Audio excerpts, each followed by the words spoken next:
TreVeyon Henderson has kicked the door off the hinges in New England. 2 games in 5 days turned a rookie into a headline, and suddenly every defense in the AFC is asking the same question. How do you stop a kid who changes the ankles of a game the second he touches the ball? A back who walked into November and lit it up like he'd been here for years. A playmaker, turning bursts into drives, drives into points, and points into momentum for the quarterback, leading the MVP race, and now the Patriots, once stuck in neutral, are hitting a gear that shouldn't be legal. So what exactly did New England unleash? And how big can this surge get now that the rookie is part of the engine? Here's Henderson, up ahead and taken off. He might not be caught, and the rookie takes it home. Jade, if I was a defense and I saw TreVeyon Henderson back there, I'd be a little scared. Henderson!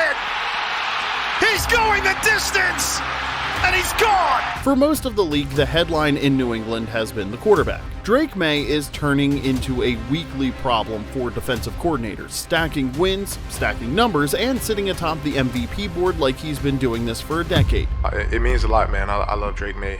I just love this type of dude he is, man. When he comes in and, he's just a light. But inside that story, right in the slipstream of the kid rewriting the Patriots' future, something else has been happening. Something loud enough that even the Maye hype can't drown it out. TreVeyon Henderson has gone nuclear. It started in Tampa, where he broke the game open with the kind of long speed Patriots fans haven't seen since the early dynasty years. 2 touchdowns on the ground, nearly 150 rushing yards, and a run that ignited the entire stadium. You could feel it through the TV, that, oh, this kid might actually be a problem moment. I compared him a lot to Breece Hall, a little bit to Jahmyr Gibbs. He's in that archetype. 4 days later, under the lights against the Jets, he took it over again. 3 total touchdowns and perfect in the passing game. That's a text your group chat immediately kind of moment. And here he was again, 3 touchdowns, and it's the way he's scoring them, what he looks like.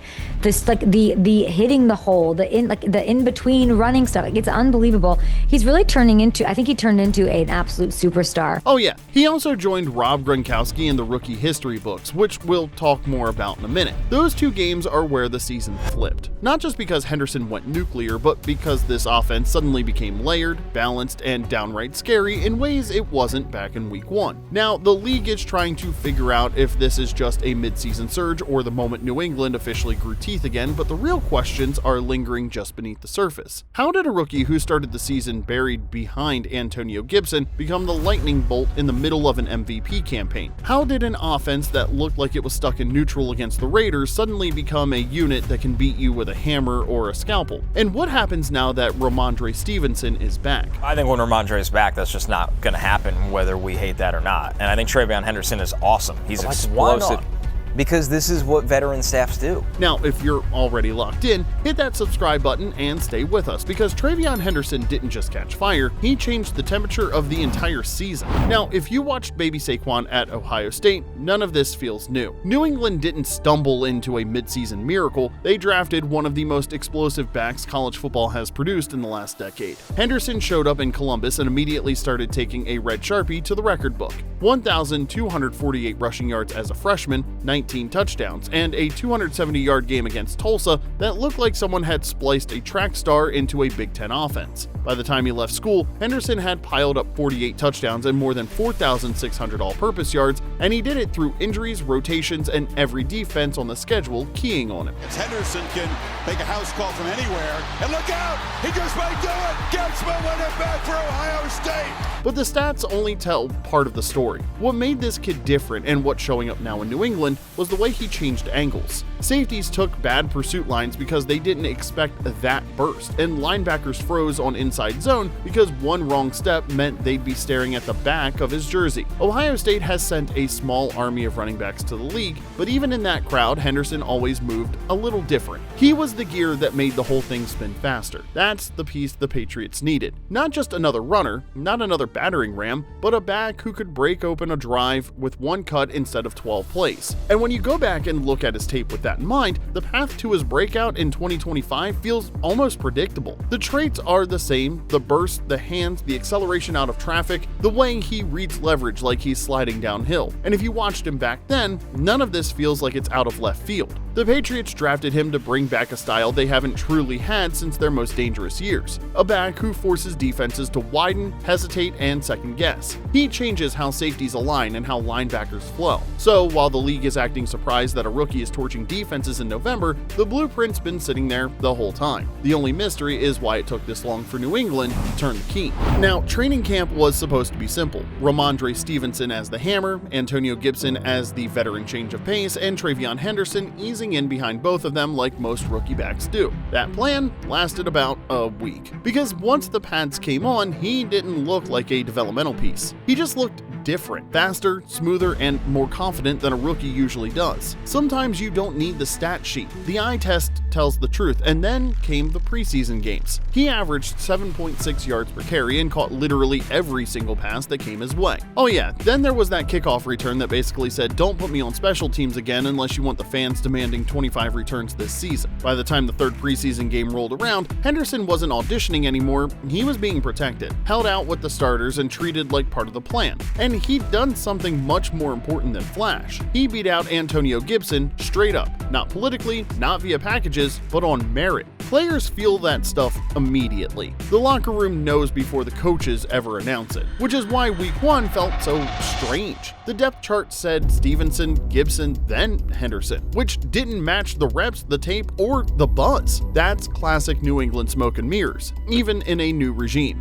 What we've seen, though, is that TreVeyon Henderson has shined at practice. And Antonio Gibson, I will not knock on him at all. I like Gibson, but I think Henderson is going to be that next guy on the chart. Then the Raiders game came along and it felt like the staff out-clevered themselves. Henderson looked like their most efficient offensive player, but he spent most of the afternoon watching while Drake Maye threw the ball all over the yard. He was supposed to be the Swiss Army knife, the spark plug, the wrinkle in the system, but it's hard to be a spark when the coaching staff keeps the lighter in their pocket. That disconnect between what they saw all summer and what they called in week 1 is the reason this chapter of the story even exists. The team had their answer in August. They just didn't listen to it until November, and once they did, the season shifted. Week 1 wasn't a disaster, it was just confusing. They weren't behind, they weren't outmatched, and they weren't forced into a pass-heavy script, but they played like they were. And when you go back and watch the tape, the weirdest part is how often Henderson changed the tempo the second he touched the football. He averaged over 5 yards per carry and matched the team lead for catches. Meanwhile, Stevenson finished with 2.1 yards per carry and Gibson barely saw the field. The rotation made no sense compared to what we saw all summer. Everybody watching that game was thinking the same thing. What are we doing here? And that's where the questions started bubbling up. Why did the staff hide the one back who could change the geometry of the game? This wasn't about talent, it wasn't about matchups, and it wasn't even about rookie caution. It just didn't add up.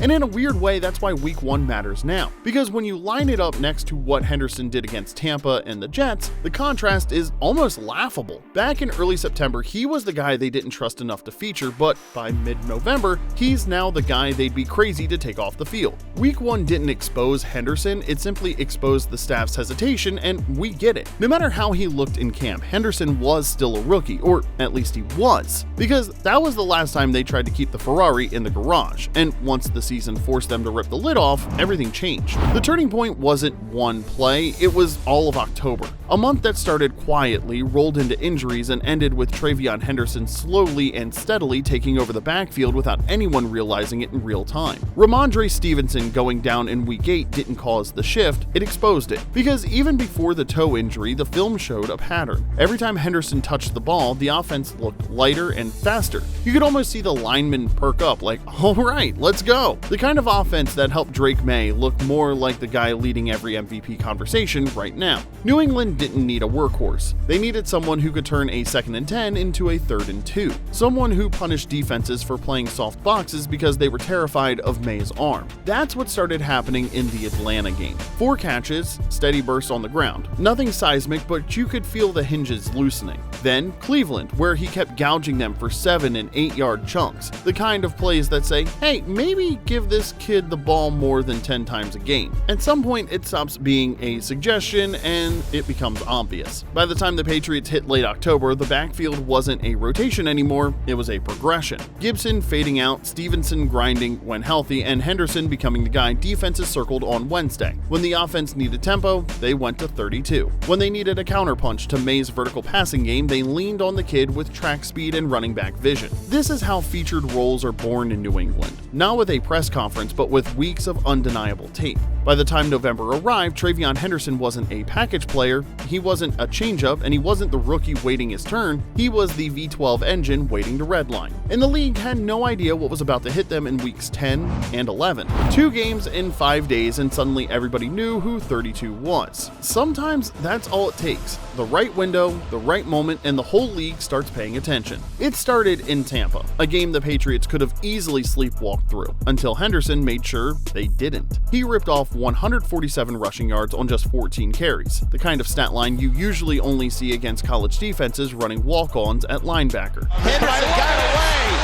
He's got a chance to show off that speed. Henderson breaks his second one for a touchdown. The burst was back, the long speed showed up loud, and those 2 touchdowns, they weren't fluff, they were momentum swings. Those are the plays the coaches circle first thing Monday morning. The moments where Tampa's entire defensive sideline suddenly looked like they were the ones on a short week. And as wild as that was, it wasn't even the peak. Because 4 days later, on a Thursday night against the Jets, Henderson walked into the national window and decided to dominate it from the first series. 3 touchdowns on 19 carries, coupled with 5 catches on 5 targets. A game plan built around his versatility and a defense that still couldn't stop it. And trust us, they tried everything. And when number 32 crossed the goal line for the 3rd time, he joined Rob Gronkowski as the only Patriots rookie to score 3 touchdowns in a single game. Pump fake, throws, open, caught, touchdown! The hat trick. That's not normal territory, that's franchise history territory. And you could feel it, even through a Thursday night broadcast. And the beauty of those 2 games is how they fit into the bigger picture. Because this offense isn't even being carried by Henderson. Drake Maye is out there playing like he who shall not be named. Every throw is a statement, and every week is another data point in an MVP season that nobody wants to admit they didn't see coming this fast. But Henderson, he's the piece that makes defenses panic. He's the reason safeties can't just sit 14 yards deep and pray Maye doesn't rip them apart. He's the counterpunch, the pivot point, the firecracker that turns a good offense into a matchup nightmare. And once the Jets game hit zeros, you could feel the shift. This wasn't a flash or a lucky stretch. This was the version of TreVeyon Henderson New England drafted. The Ohio State version, the training camp version, the you should have believed the tape version. The league had been watching Drake Maye. Now it has to watch both of them. And with December coming, this is the worst possible time for defensive coordinators to start running out of answers. Because there's a big question brewing in Foxborough that's gonna demand answers. Here's the thing nobody around the league wants to say out loud. New England suddenly has that problem every team dreams of, a luxury they didn't expect to have this soon. Because while TreVeyon Henderson was busy turning November into his personal highlight reel, Ramondre Stevenson was grinding his way back from that Week 8 toe injury. And that sparks the question every talk show and every comment section loves to debate. Who's running back 1? If you're only box score watching, it looks like a controversy. If you're actually watching the games, it's something else entirely. Stevenson didn't lose his job, Henderson just forced the offense to evolve. Stevenson is still the hammer, the ballast, the guy who turns 3rd and 2 into a business decision for linebackers. But Henderson brings something this team hasn't had since the prime: immediacy. 1 cut, 1 burst, and the entire structure of a drive changes. And that's why the who starts conversation misses the point. Because this isn't a depth chart fight in New England. This is a matchup nightmare for everyone not dressed in a Patriots uniform. When Stevenson is right, he's a tone setter. When Henderson is right, he's a field tilter. You don't pick between those, you layer them. So good luck prepping for that on a short week. In fact, Stevenson's been the loudest voice supporting baby Saquon, dropping the primetime Trey post after the Jets game like a stamp of approval. That's not a sideline dude protecting his spot, it's a veteran recognizing that the rookie just unlocked a new ceiling for the entire offense and the timing couldn't be better. A first place Patriots team, an MVP level quarterback, and a schedule that gets colder and more physical by the week, this is when you need a stable of backs, not a single one. Henderson gives you the juice, Stevenson gives you the punch, and together they give Drake Drake Maye the balance that's been missing since September. So the real question isn't who should be running back one, it's how defenses are supposed to survive a December where both of them are healthy. Because for the first time in years, New England's backfield doesn't feel like an afterthought, it's becoming the team's identity, and that's saying something considering what number 10 is already doing through the air. That combination hasn't simply strengthened the offense, it's changed the expectations for what this team can be. By mid-season, the Patriots stopped looking like a rebuilding project and started looking like a team that's light years ahead of schedule. And that shift didn't come from one player. It came from the collision of two timelines. Drake Maye playing like the league belongs to him, and TreVeyon Henderson turning into the most dangerous rookie nobody game planned for in September. And there's a coaching staff finally leaning into what this roster actually is instead of what they thought it would be. This is where the story stops being about a breakout and starts being about what his breakout means. Because with Henderson in full stride, New England's offense plays with geometry it didn't have a month ago. Linebackers widen just a hair more. Safeties hover a half step deeper. Nickel corners cheat toward the flat, and every one of those adjustments opens windows for Maye. Windows he doesn't miss. And when you stack it all together, the Ohio State pedigree, the training camp takeover, the weird week 1, the midseason shift, the Tampa and Jets explosions, you start to see something bigger forming. Not just a hot streak, but a backfield pairing and a quarterback that fit together like a schematic instead of an experiment. Stevenson's return makes the offense heavier. Henderson makes it lighter. Maye makes it inevitable for defenses that are trying to stop them both to get the whole thing wrong. That's the formula teams spend years trying to build. New England just found it in real time, and the rest of the AFC, well, they're suddenly looking at a Patriots team with versatility, speed, balance, and the kind of momentum that tends to matter in January. Because when you have an MVP frontrunner under center and a rookie back who can warp the field, you're the team dictating the game plans. And that's the goal of every coaching staff, every week of every season. And if this is what that balance looks like in November, the rest of the season is about to get real interesting. TreVeyon Henderson isn't sneaking up on anyone at this point. Week 1 showed us a rookie the staff didn't fully trust yet, but November has showed us the player they can't afford to take off the field. He's the burst that changes spacing. He's the counterpunch that amplifies Drake Maye's MVP run. He's the reason defensive coordinators suddenly need 2 game plans instead of 1, and nobody is getting any sleep with that on the schedule. With Stevenson back and Maye ascending, and with New England sitting in the thick of the AFC race, the only real question left is the one that could define the rest of their season. How far can this offense go now that it finally knows what it is? Let us know what you think in the comments section below. Is Henderson the piece that pushes New England from a fun storyline into a real contender, or is the best still ahead as this backfield gets healthy and the schedule tightens? Oh, and if you want more deep dives, film back breakdowns, and mid-season ascents like this, hit subscribe and keep it locked right here on Snapcount.